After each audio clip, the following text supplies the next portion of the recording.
జై శ్రీరామ. సింహాచల క్షేత్ర చరిత్ర. ప్రహ్లాదుడు రక్షణ కోసము శ్రీమన్నారాయణుడు వేగముగా వైకుంఠము నుండి భూలోకానికి వచ్చినప్పుడు స్వామివారి పాదములు పాతాళములోనికి చొచ్చుకొని పోయెను. పాతాళములో రాక్షస భక్తులకు మనుమడు బలిచక్రవర్తికి శ్రీహరిని పాదదర్శనము కలిగించమని ప్రహ్లాదుడు కోరెను. అందుకే ఈ స్వామికి పాదములు కనిపించవు.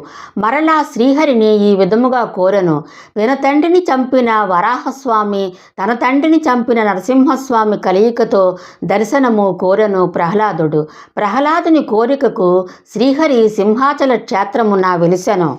సింహాచల క్షేత్రమున ప్రహ్లాదుడు కొంతకాలము పూజించెను. ఆ తరువాత స్వామిని పూజించువారు లేక మరుగున పడి స్వామిపై పుట్ట వెలిసింది.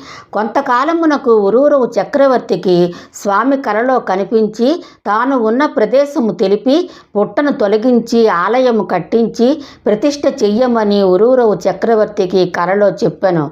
ఉరూరవుడు సింహగిరిపై ఉన్న నికుంజ ప్రాంతమున వల్మీక పుట్టను చూచి ఆ పుట్టను తొలగించి స్వామిని దర్శించెను. పుట్టను తొలగించినందుకు పుట్టమట్టి సమానపు తూకము చందనము పూయమని స్వామి చెప్పెను. చందన యాత్ర నాడు ఒక్కరోజు నిజరూప దర్శనం ఇస్తాను అని వరము ఇచ్చెను స్వామి. ఈ స్వామికి పాదములు కనిపించవు. జై శ్రీరామ.